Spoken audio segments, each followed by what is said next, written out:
Chronicles Young American Dialogue. Today we have a special guest, someone who works for the city and is giving back to the community, also a UB graduate and alumni, which I'm at school attending right now, Juweria Dahir. Welcome to Nickel City Chronicles. Thank you, Neil. How are you doing this evening? I'm doing good. I really can't complain. I'm really excited about this. Um, First of all, tell us a little bit about background about yourself and where you came from, how you got to Buffalo and all that stuff. So take it away. Yeah, of course. Thanks for having me. I've been following along your journey and all the great speakers you've been bringing along. So really excited that you've now, I'm on stage. So that's awesome. Go Bulls. Yes. um, just like Neil said, hi everyone. My name is Juweria Dahir. I am a UB alum. I went to school for architecture and urban planning and graduated from there. I currently work for the city of Buffalo. Been there for about 6 years now. My goodness, time flies. In my day-to-day job, I pretty much deal with neighborhood beautification projects, and it can range from restoration initiatives all the way to beautification. And then there is really a myriad of different programs and initiative that also rolls out and fits within that in-between realm. Right, right. Wow. So how did you get involved into that realm of work? Because, not everybody jumps into that. And, you're kind of a public servant in a way, Yeah, absolutely. So I guess for me, I can even take it back a little bit. So I'm ethnically East African. I like to consider myself a Buffalonian, but I really only lived in Buffalo since 2013. Moved here from Europe, and kind of lived around the different parts. I lived in Switzerland for about 13 years, then moved to the UK, and then ended up here in Buffalo 2013. Love brought me here, so I'm here to stay. That's a journey right there. Yeah, it That's really an is. amazing journey. It's good to see that. And I guess, just those different perspectives and just the side by side, sometimes the inequities that you see, how people live in terms of their economic background, the schooling they go to, all of those factors, I think that really kind of helped shape the career that I wanted to pursue. That's really what led me to urban planning and understanding how the built environment and services are allocated when we're thinking about our spaces. Yeah. Yeah, Um, you said you got here in 2013. I did, yeah. Were you still in school at that time?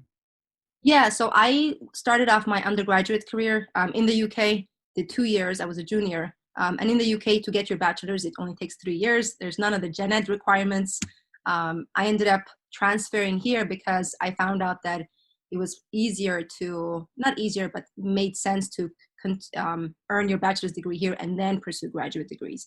Whereas if I had just come here with my bachelor's degree, I would have had to go back and taken a few additional credits, which really didn't make sense. So Right. transfer. So yeah. That's, that's interesting. So Yeah. you bounce around the world and seen different cultures and different. I mean, how many languages do you speak? Do you just speak do you know multiple languages? And Yeah, I speak 5 languages. wow, that's impressive. That's super. I probably never met anyone before that speaks 5 languages until right now. It's actually really common in Europe. Like in Europe, it's much more of a how many languages do you speak, and 2 and 3 is kind of the bare minimum. Uh, Right. you're right. In the US, it's really primarily English. Yeah. Thank goodness for a lot of our Spanish speakers too. But other than that, it's just English, really. Yeah. Yeah. Exactly. Down south, a lot of people speak Spanish too. Yeah. Um, Yeah, but I'm yeah, actually East African. In terms of my nationality, I'm British and also American, of course. And I guess, I grew up in the 90s, and I grew up in the rural parts of Switzerland. My mother was into farming. So when she left her native country, again, she was a refugee herself. She had to flee the Civil War, among so many other challenges, really escaping all of that violence. And she called Switzerland home. And so, we went to the rural part. She didn't really know much about race and racism at the time. We were the only blacks in the entire village, of course. So that came with a host of challenges, but she knew how to farm. And so it made sense for her to migrate to the rural part of really Switzerland, out of all wow, places. that's interesting. That is amazing. That's like the heart of like the old Roman Empire and in the middle of Europe and You know what? It really is. It's also the cleanest part, really anywhere that you can live in the world. Switzerland, I really encourage anyone on the call, hopefully, to travel there at some point. They've got the White Cliffs, and it's just such a gorgeous country. We're not going to get into the history of how it became so wealthy and clean, but definitely an interesting childhood. And then towards my teens, I grew up in the UK. But very much like the struggling challenge, I guess maybe struggling families here and some of the things that they face. We also grew up on benefits. Unfortunately, my mother was really struggling to find ends meet, find employments, start a new, I guess, find a way to also do her farming, but also, pay the bills, etc., while adapting to this new culture, learning a new language. We lived in a council house. Council house is pretty much like public housing.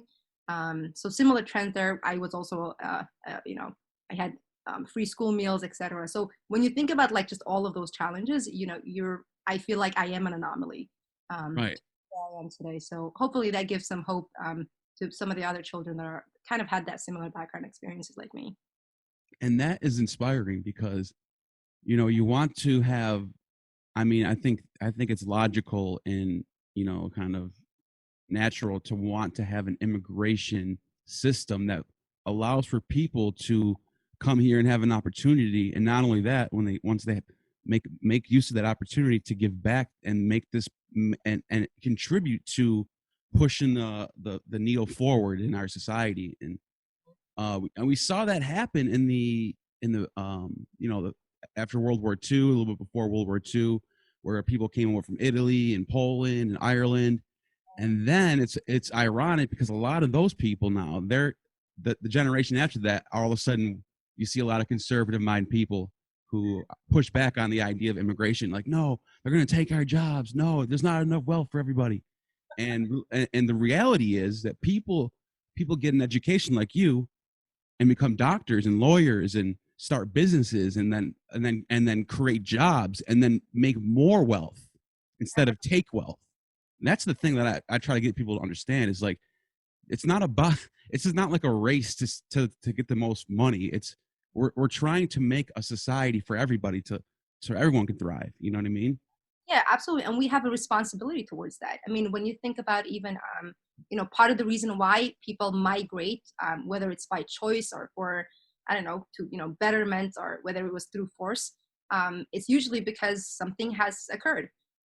For a lot of, at least Black Africans who migrated outwards, colonialism had a large part to play in that. And then the civil unrest is, I mean, you can't just give a country its independence and then have sucked all its resources and exploited it for years and for decades, and then assume that the country can now go off on the pedestal of success and prosperity. It just really doesn't work that way.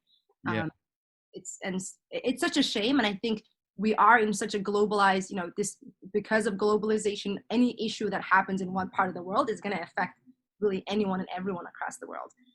But on a micro level, I guess for me, what really strikes me is something that helped me is or maybe something that helped shape my future is just maybe the school that I went to. So the school that I went to school with children who suffered from malnutrition. There was refugee kids. There were boys and girls who were selling drugs, unfortunately, on my school. And then at the same time, we had kids who ended up going to the most elite universities, kids that went to Cambridge and Oxford. So I think just that mix and really true reflection of society, to some extent, I guess, helped me and carved out my way forward. And I was always just, I guess, tolerant towards anyone. That was never an issue. Yeah. And it's funny that you mentioned that because everywhere you go, any country, pick one, you're going to have people that get involved in crime. You're going to have people that thrive to get the best education. I mean, it's no different wherever we go. It just happens to be in certain times in history, in certain places, civil wars break out, famine, there's all types of problems. Sometimes it's Mother Nature. Sometimes it's just, you know what I mean? Like, there's just nothing you can do. And in a globalized world, like you were talking about, we forget that, sometimes we can benefit from countries, but then we don't want to help out at the same time. But like Yeah.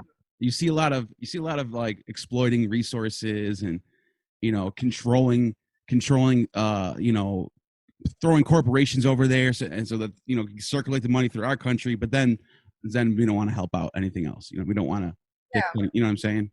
No, absolutely. And I think for me, because I had also just lived in several different countries and obviously just in terms of my identity, the side-by-side inequities, and I think we talked about this earlier on, when it's the outcomes are just broadly similar, right? So going to a public school in Europe and going to a public school here in the US, or as a working class, whether it's a Black immigrant, a Black African American, whatever that is, a lot of the barriers and challenges and barriers to access and opportunities are broadly the same. And too often when we learn about, I guess, the brutality of our history, depending on whether we're talking about, slavery, colonialism, all the different isms, we hold on to those traumas, right? And then we continue to live on, whether it's in our respective careers, in our education systems, all those spaces, we hold on to those traumas, and then it's trauma upon trauma. But I think what we really need to also do is, and obviously just creating a space to let people heal, we also just need to get to the point of, the point of hurt. Where is that point of hurt? And then how do we not just go from this sense of let's react to every single situation, but actually build the momentum so that we can bring about systemic change. Like that's so necessary. Yeah. And there's that great debate in military where it's like, do we intervene? And they call it nation building. And there's the idea that sometimes war is necessary to free people and liberate people from certain aspects of the reality is there are some tyrants out there in certain places. And but then it gets to the on the other side of the fence, people are saying, well, if we intervene too much, then we're just pushing our own weight around and we're just causing us to be dominant over other people and making our way the world way when other people want to live their own way. And where do you find a common ground between those two mentalities? You know what I'm saying? Yeah, absolutely. And it's like the comment that people say, let the market dictate itself, and let's not have intervene. And there's a whole back and forth, right? Should we intervene? By we, I mean, should government really intervene? And how much market choice is there, et cetera? But I think, this is really one major area that urban planners study, right? So let's kind of take it back 1930s. What happened? There was we had the housing shortage. And then the federal government pretty much began a program that explicitly designed to increase not only segregating America, but really segregating the housing stock. So there were specific policies and practices that came about. It wasn't just let the market dictate its own, because if it did, we wouldn't have kind of the segregated municipalities that we currently have. And it's not unique to Buffalo. Like we're not even talking about Buffalo. Yeah, I agree 100% with what you just said. Yeah. This just reminds me, there's a really good book. I forgot the name of the author, but it's called The Color of Law. Have you read that book? No, I haven't. I have to check it out. Yeah, you have to check it out. It's called The Color of Law, and it essentially just examines local, state, and federal housing policies that just mandated some of those segregation. And when you think about, of course, the federal, so it's FHA, which is the Federal Housing Administration, it was established in 1935. Don't quote me on this. I know it's 1930s. It just furthered desegregation by refusing to insure mortgages in or any really near African American communities, right? So it's a policy known as redlining. Planners study this all the time.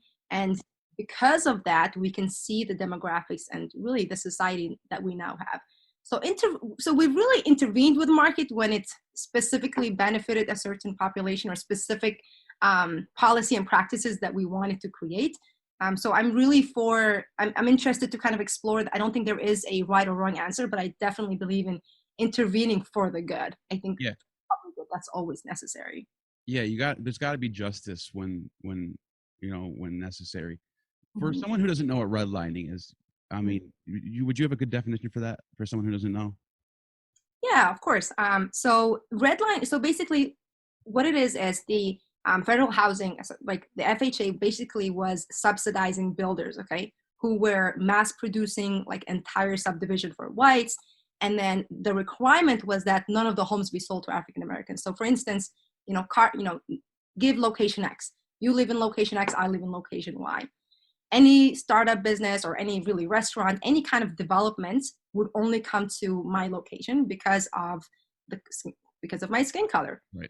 If a business decided to build any wealth or start up really any form of development in your neighborhood, not only would they not have access to the right type of loans, they would not be supported. they were not going to get any, services or anything to that extent. They would completely be exiled. In fact, maybe that wouldn't even be approved, if it makes sense. So Right. specific developments then occurred in specific parts of the city, different parts of the county, and then it really reflected people's skin color. Yeah. It was really a class divide. A lot of the class divides, we see that in Europe. Here, it was really based on race, unfortunately. Yeah. And if anyone's doubting that, there's millions of sources. That's a historical fact that just happened. It happened. Like it's a reality. And then later on, we sort of saw an opposite, another a predatory attempt to give out subprime loans to people of color in the 1990s, knowing that certain people weren't going to be able to pay it back, and then leading up to the Big Short, which happened in 2007. And the majority of people who got affected by that housing crisis was people of color. So even at a time where we thought we were getting more progressive, and we were Barack Obama just got elected right after that. I mean, even at a time where things are getting better, we saw that happen, and that was right around the corner from now. Oh yeah, absolutely. You know what? My mother actually calls God bless her. My mother actually calls the entire Obama era. People were under a honeymoon phase. I think people were just so excited to Right. see, a black man as the president and thought, okay, great, I can, kind of It's take up, over. Yeah, it's all over. We're done. made it, everything is, fine and kumbaya. And it really wasn't. We went from Obama to Trump. And a lot of people will say we saw it coming. That's why I think the honeymoon phase, I find that just so ironic when my mother says that. It's a good word for it though, because a lot of times, a lot of marriages, there's a honeymoon and then they get divorced afterwards. So it's like Yeah, could have been a situation like that. But absolutely. I wanted to mention that because what are some solutions, some real solutions to get real equality, and not just equality of not just equality of outcome where we just say, okay, let's give everybody the same amount of money, give everyone the same amount of jobs, give everybody the same car and the same house. What about opportunities? How do you like? I'm interested to know what you think about a certain, like, do you have any ideas on solutions for creating a real, and not just like by just say everything's fine, but really everyone has the same opportunity. How does that come about? First of all, I'm still a student in this work. Yeah. Really just jumping head on, and I think there's so many people to complement, between our ancestors, the people that are on the front line, etc. But I think, in essence, just cultivating change, to really break down some sort of a social, economic, and educational disparity. That's like a responsibility that I think everyone just has to have. Yeah. Uh, you don't have to take a diversity and inclusion class and certification to understand that. You don't just need to have a black friend or it's really none of that. I think when you when you just humanize other people's issues, and you call out wrong no matter who's doing the act, I think that's really what cultivates any sort of change. And for me, I'm just always centering my norms and values in anything that I do. So when I'm in school, I'm thinking about it. When I'm at home, I'm thinking about it.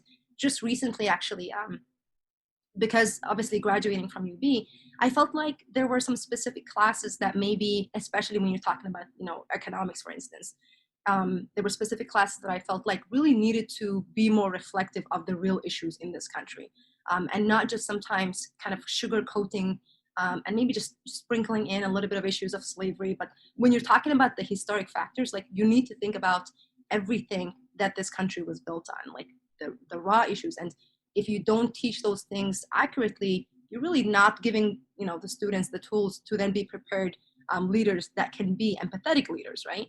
Leaders Right. who have integrity, etc. So I ended up writing to my dean, which is really awesome, and I think many people did that. And this was really, again, as a result of the uprise of what was happening in 2020. Again, let's not get it twisted. 2020 wasn't just like an awakening for everybody, but for many people, it was kind of like the tipping point of, I have to do something drastically different.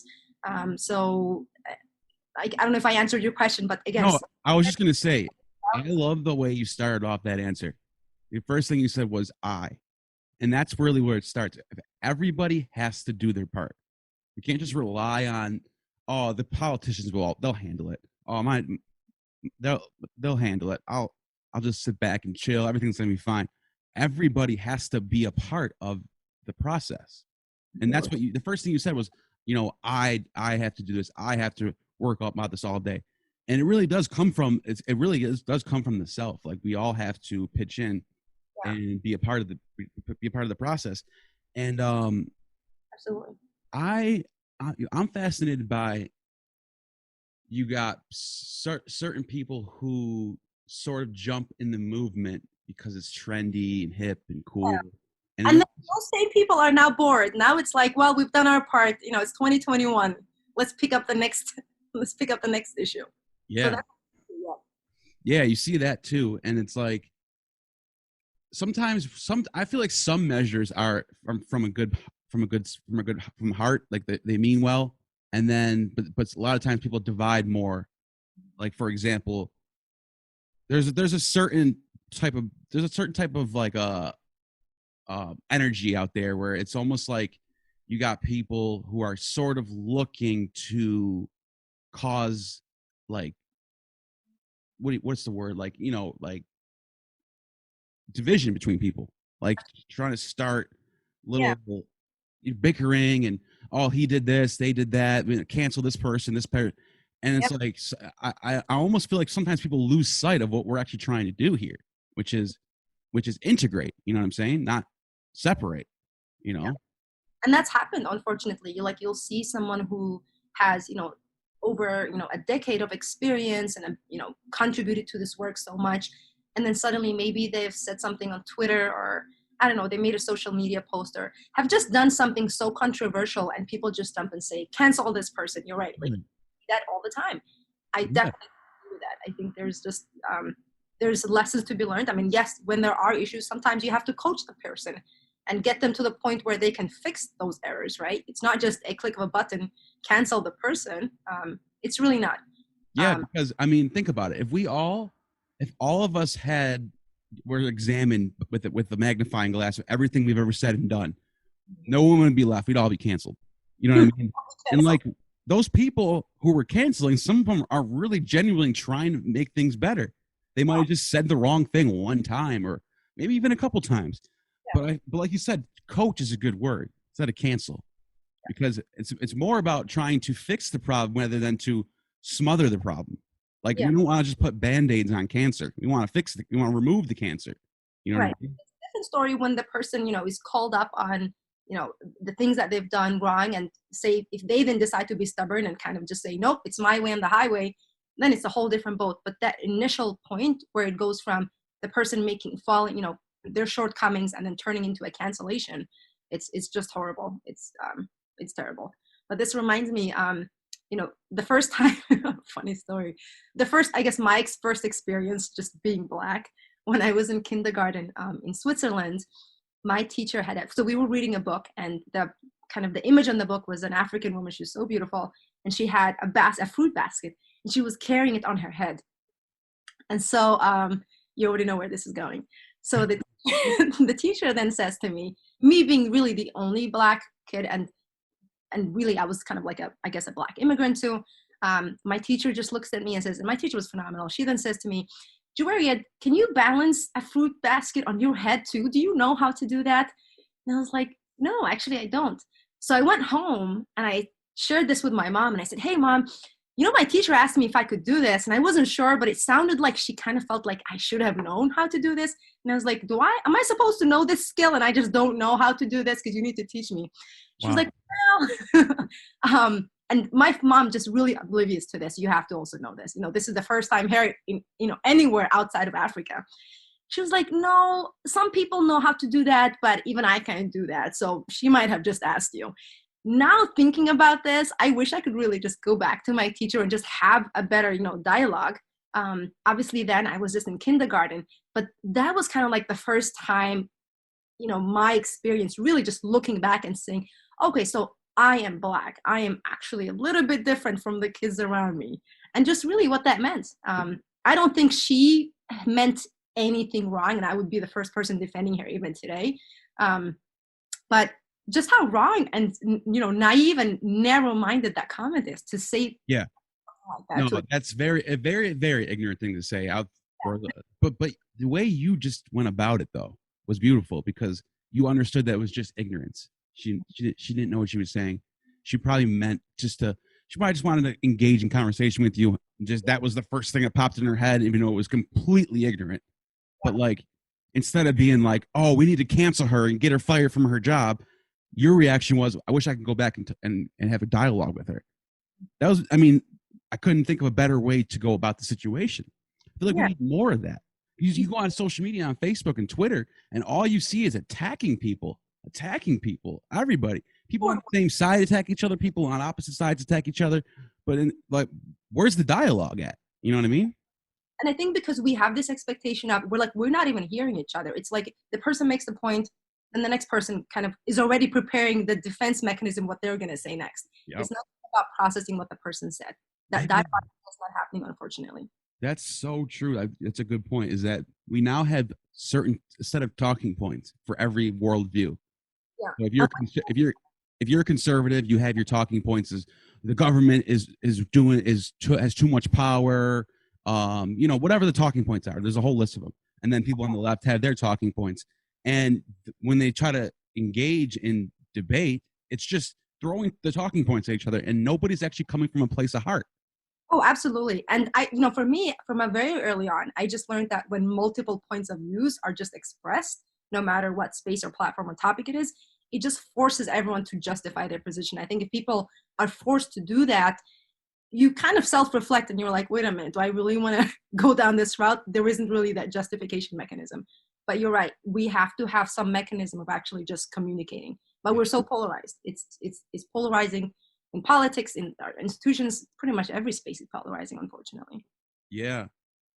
And it's interesting because you see what we see most of the time and hear and look on social media, Twitter, whatever, we see the far right and the far left. They're the loudest ones, but they're not really the majority. Most people are in the middle. And like people in the middle need to speak out more, but most people in the middle don't want to. And that's most people in the middle just sometimes don't know how to. I think there's so many allies and people and for the most part, it's just like my teacher, people who mean well, who are in these spaces and just don't know actively what to do or how to even engage. Maybe it's just because your experience, you can relate to it. It's not something that you're actively facing.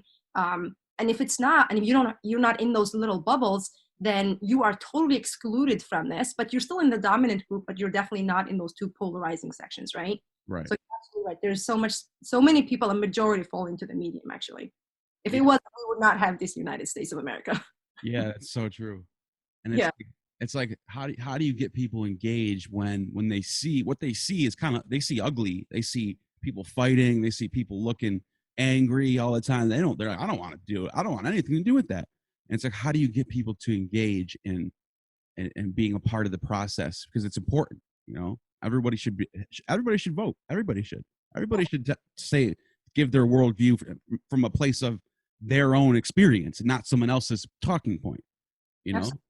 And I think you're kind of doing that. I mean, even the platform that you have, I've kind of seen you, bring on different thought leaders, different, you cover different topics, and you have a diverse group of audience. And I think you're literally part of that change makers. So that's what I'm trying to do. I really am. I'm trying to look at everyone, give everybody a voice, and hear everybody out, because most people, you'll find that their life experiences led them to their worldview. They didn't just wake up one day and said, I'm going to vote for this person. There's a reason why. And sometimes you just got to hear them out. And they might be wrong. They might have totally horrible sources of information. And then if you know and you have the truth, you can educate them without having to attack them. You know what I'm saying?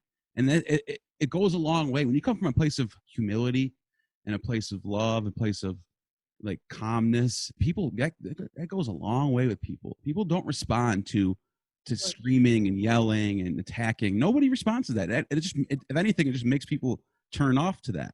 Oh, absolutely. I totally agree with you on that. Yeah. Yeah. So tell us a little about what you're doing now and where you're trying to go. And don't you, am I wrong? Correct me if I'm wrong. You have your own show, sort of like a dialogue show. Is it coming up? Oh, No, I'm not as advanced as that. Oh, you're not? Is this you're just doing a one-time thing then? I thought I saw something about some. Yeah, no. So it's very interesting. A couple of people have said this to me. So I don't have my own show. I'm not that advanced just yet. Hopefully, I'll be like you. But I'm kind of, I guess, from my own experience and just the spaces that I'm also just I like to convene people. I like to convene ideas and I like to convene people. And again, because of that, you bring about dialogue and exchange, and hopefully somebody goes through an enlightenment and decides to, follow a new path and be the better version of themselves. Yeah. So the series, I think what you're referring to is it's titled Conversations That Matter. Right. And it's the first one. I'm hoping to maybe going forward continue that on. I'm gonna see. This is like my pilot project. You gotta start somewhere. Yeah. You can't just drop 70 episodes and be like, hey, look, I just did, you know what I'm saying? Yeah. That's good though. No, thank you. I appreciate it. And for that one, it really came about because, like, when you think about just being Black, yeah, of course, you've got the Caribbean Black, you've got like Caribbean Jamaican that falls into the same boat. You've got the African American, you've got the African Black. But there is this, distorted view of the African diaspora and even just Black history and Black beginnings, right? In this country, you've only got hundreds of years. When you go to the African diaspora, there's thousands of years. So, which one, when is the first, which ones is the first? And then even the concept of Black History Month, just how institutionalized it has become, just talking about slavery and then MLK, and that's it. There's like nothing in between. It's MLK and we're talking about slavery, but Right. bam, somehow we've covered everything that's happened in this country. So just knowing your history, of course, just improves your self-esteem. And I felt like there weren't many Black people who even understood each other's Black experiences. So when you think about how colonialism took place in parts of the continent, and the slavery at the same time simultaneously, some of the policies and practices that really segregated communities here in the US, what was happening simultaneously in the other Black diasporas. Some of those facts, to just help people and educate and kind of connect the dots. It's not supposed to be just a time to just really think about all the challenges, but also opportunities of growth and experiences, and hopefully some cross sharing. So I've invited a couple of different panelists, and in terms of their gender and also just in terms of their Black identity. So hopefully we're not going to romanticize the whole idea of Africans come from kings and queens. No, I mean, for the most part, if you think about it, Africa was a place to be avoided for as far as I know, even myself as an East African. The fact of the matter is people were embarrassed. I've had people think and ask me, do I have zebras or lions in my backyard? People make those absurd comments. I wish I did. Little do they know. And real quick, I'm just going to show a picture while I'm saying this. Okay. Look, does that look like Atlanta to you? Nope, that was a city in Africa I just showed you. They look exactly the same as other cities. There's giant cities in Africa, just like there's giant cities in America. Exactly. Oh my God. Thanks for doing that. Yeah. But it's, and just a lot of the current events that you see, like even if you Google some of the cities in Africa, you're going to see poverty, children really just malnutrition. There's just so many challenges, and the media does not really paint it as a positive light. So then there's that perspective. And then there's some African Americans where people will tell them, why don't you go back? And then it's like, well, do you go back to that? That's the only thing you know about Africa is what you see on TV. So that's like an easy jab at somebody to say that too. Yeah, it really is. So it's, the ancient civilization of Africa, some of the, some of the parallel, the beauties, the architecture. So I'm trying to hopefully a lot of that. And, to some extent, hopefully hone that in on the idea of Black History Month. But we need it every day. Black History Month is beyond the 28 days. But I think hopefully this will just be a platform where we can have a good, cross-sector of information sharing. So I'm really excited about it. I'm really looking forward to it. My little brother is also going to be on it. He lives in the UK. He's an attorney. So I think his perspective is going to be awesome too. That's cool. And Africa has such a deep history too. Such a deep history of just ups and downs and exactly. Advanced civilizations and, war-torn areas, everything, ups and downs. But that's everywhere. I mean, look, here in America, go to LA right now, there's cities, people living in tents. I mean, we try to look at ourselves and try to look down on other people, but we have a lot of problems we got to fix right here before we start looking everywhere else. We really do. I mean, you think about, our narcotic issue right here, our crime issue, our police issue, our homelessness issue. for goodness sake, our veterans, the issues that they still face. You know, Yeah. people who serve this country. So it's like we have so many issues of our own. So for us to even be thinking about, supporting, and I'm all for let's support all the countries across the world. I'm in the US. This is my home and this is my priority right now. So it's like we need to deal with our infrastructure, our issues first before we even help other people out. We're still struggling to take care of our own people in this country. Let's focus on that first. Yeah, I totally agree with that. Okay. You just been awarded as a finalist by Mayor Byron Brown. Yeah, on the Athena Award. Wow, that's incredible. Tell us about that a little bit. This is actually a new world that I'm entering. I'm not too familiar with the Athena itself, but what they've done is they've kind of highlighted not just young women, but women that have contributed to the advancement of women. So it could be from a workforce stance, it could be from an empowerment stance. And they try to kind of nominate different, I guess, women who have done something. I guess for me, maybe in my work, I've done something to kind of become a finalist. There is, I can definitely share the link with you, but there's definitely something up. And I'm a finalist. I'm not sure what the next step means, but just to be among those other amazing, incredible women is just phenomenal. So professionally, I'm with the city, but when I'm not with the city, I'm a director of women empowerment with an organization called Heal International.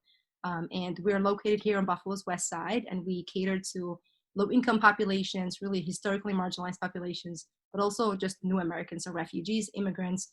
We walk them through different types of programming incentives to really get them to start up a business if they need to, hopefully give them some financial literacy so that they can, differentiate between their needs and wants. All of those facts to really help them grow some wealth. Yeah, that's awesome. It's good to see you get recognized for that. Thank you. Especially how far you've come. You've came a long way in your life. You've been in a lot of places, and you made it this far. Like, and you're young too. You still got a long way to go. Like that's great. No, I really appreciate that. Thank you so much. I guess if anything else you want to touch on or discuss, I mean, what else? Is there any message you want to give out there? Let's see. Not so much a message, but I think I guess when people just look at me sometimes before I speak, people can have their preconceived judgments. It's like she must be forced to dress the way that she is, or maybe she doesn't speak English. You never know. People have these biases, and I think to the point where I then speak and engage with them, and then they realize you're like, oh, you are human. We have a lot in common. Right. Let's tackle that for a second. So you're a woman of faith, and what does that mean for you? Like, how does that? What is that for you? Yeah, thanks for that question. It just really means that I adhere to a set of norms and values, and I belong to the Muslim faith, and I feel like between Christianity, Judaism, and Islam, they're really very, very similar. They have similar lineages in terms of the prophetic, stories, all of that. And so for me, it's just I believe that there is a God. I believe that there is a creator, and I have responsibility to take care of my body, which is I'm really just the person kind of inhibiting this body. So I have responsibility to protect it, to make sure I, take care of it physically in terms of what I absorb, and also just how I maintain. But then also just a responsibility to society. And I think for many people, if just at that bare, just as the basics, if they just understood and valued, their neighbors, I don't think we would even have the issues that we have. And it's not religion. I think, if you are a bad person, you will be a bad Muslim, you'll be a bad Christian, you'll be a bad whatever. Right. That's what it is. I mean, look at Christian history, right? The Catholic Church, the Vatican. I mean, they were burning people at the stake. They were, you got the Spanish Inquisition. Horrible what they did to Muslims and Jews. And so it's like, I always tell people this. First of all, if you want to criticize Islam, you should read the Quran first before you do that, because that's what it is. What Islam is, it's the Quran. Read the Quran, and when you read it, you'll find it's just like any other, just like the Bible or the Torah. It's telling you, the Abrahamic lineage, and it's worship God, submit to God. Like, it's just a religion. It's a great religion. It's do good. Stop, do no evil, and do good. Like, that's what it teaches. And it's funny because people first think our country's guilty of like propaganda and our media, the way they push these narratives on people. It's like ISIS and Al Qaeda and the Taliban. And so when people think of Islam, that's the first thing they think of is that. They think of 9/11, or they think of, but really not. There's different Muslims, first of all, and second of all, you can't, if you're going to judge one Muslim, you're going to judge the entire Islam based on what a few Muslims did, then you have to do the same thing for Christianity. You have to say all Christians are like the people of the 1600s in the Vatican that were burning people at the stake. Are they like that? No, they're not like that. This is like a media propaganda, right? Like anytime there is the other group, we highlight on their negative. Like the minute a Muslim who's done something extraordinary, we just say, oh, this is a great person who did this. We don't hone in on their idea of their religion, their identity. But you're right, really the only group of people in this country that get the by default is if you're a white person. I mean, even to be called a terrorist as a white person, oh my goodness, it's maybe after 15 years of an investigation, they finally call you a terrorist. I mean, Timothy McVeigh lived right here in Buffalo. Mm-hmm. So, I mean, it's like terrorism can be right down the street from you, and it can be the same color as you. And terrorism does not have a skin color or a religion. I mean, unfortunately, evil people will always do evil. And when they do, we need to make sure we really, seek out justice. That's so important. But I think you're absolutely right to kind of, just focus on the person's identity and religion. You're bringing about damage and fear to people who have really done nothing.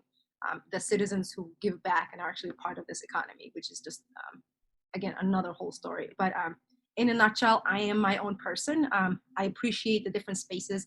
And when I am confronted with so much ignorance, I try to really take the highway and try to educate. I think that's just kind of in my DNA. It can be exhausting, but I think to some extent, if I do not do that, then maybe I haven't also made, at least helped them, or at least given them that chance to do better. If they then choose to be ignorant, that's a whole different story.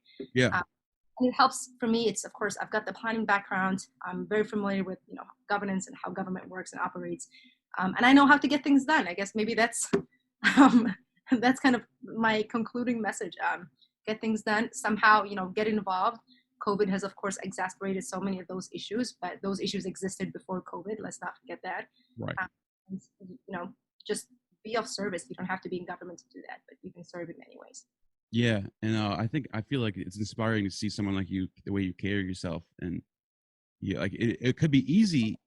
It could be easy for someone like you to just lash out and say, "I'm the victim," and just be mad at everybody and angry at the world. But you seem like you're just content, calm, collective, and you're willing to have that dialogue. And everybody did that. Can you imagine what this world would be like if everyone was like that? Oh my God, I hope so. Mm-hmm. I was in Galleria Mall, just really quick. I was in Galleria Mall way back before COVID, and there were two girls who were speaking German. And I usually get excited when I hear somebody speak German because it's the language that I speak. I speak Hochdeutsch, which it's like saying High German, but it just means Hochdeutsch. And Swiss Germans really do think their German is better. It's like the British English, they've got the accent and all of that. But the two girls, I was in the bathroom cubicles and they were speaking German, and I just in the bathroom, I was just like listening in, and then they started talking about me actually. And then they started saying how, my garment was pretty and I had a scarf on. And I thought, okay, that's cute.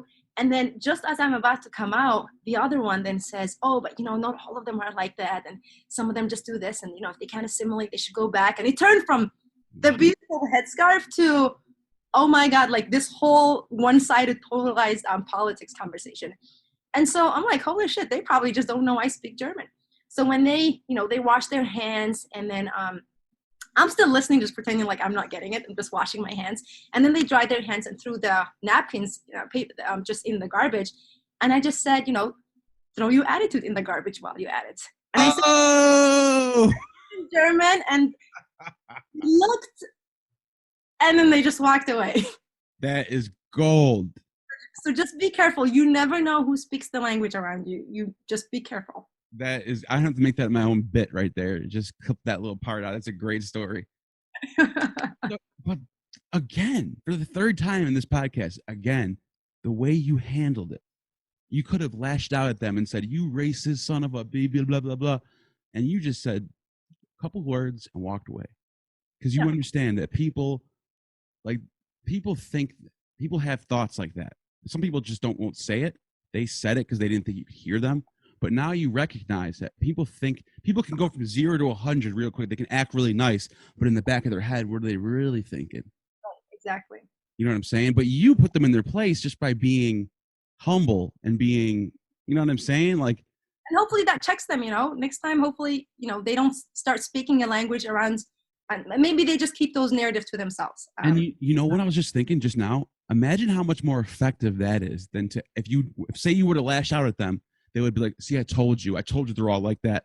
Right. You didn't do that. So can you imagine what they thought? Like that seed probably planted in their head, and it's going to grow later on. Like you actually did something effective, which was not engage in being lowering yourself down to that level, but being above that level, and still bringing justice, letting justice be known that that's not okay. And hopefully both of them are in a space like this where I'm sharing this story. Maybe they're sharing it from their perspective, right? And saying, unfortunately, at some point I did this or we did this, and this individual said this to us, and that was it. That was kind of my awakening, and that was the last time. So you never know. I mean, there's no way of me tracking down who those two girls were. They were in Galleria Mall. I hope at some point maybe our paths cross as I share this story, but I'd like to be optimistic enough to think that maybe because of that incident, it also changed them, Wow. It's amazing because you're hoping the best for them, and you're not hoping that something bad happens to them. You know what I mean? That's deep, though. That's deep. There's a verse in the Bible that says we're not dealing with flesh and blood, but we're dealing with powers and principalities. It's like it's not about, and there's a million ways to interpret that, but in the context of what we're talking about, it's not about the color of someone's skin or who they are or what their religion is. It's about, everybody is their own individual.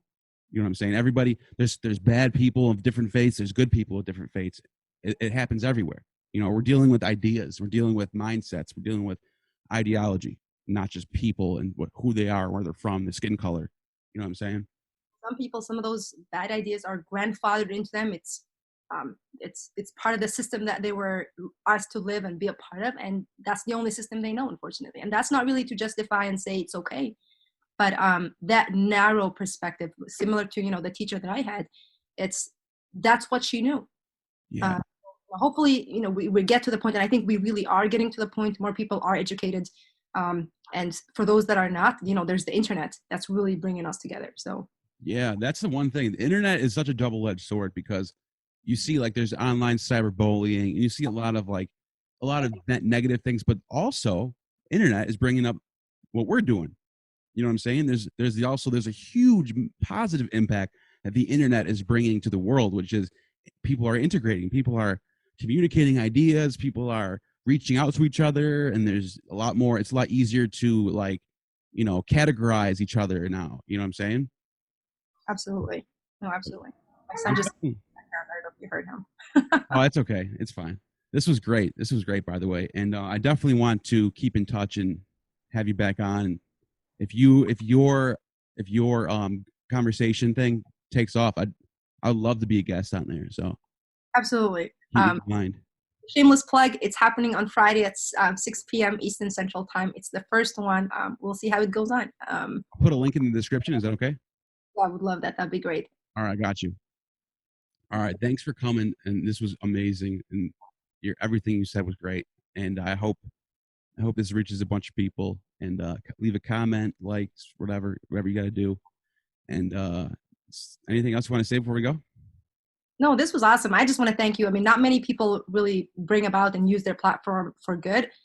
You're doing just that, so I'm so grateful for you to just have me, and I'm excited to keep watching you and kind of learning from all the speakers that you'll bring on and all the topics that you'll unveil. So thank you. Keep up the good work. Appreciate that. You too. And I hope you win that as a finalist. I really do. Thank you.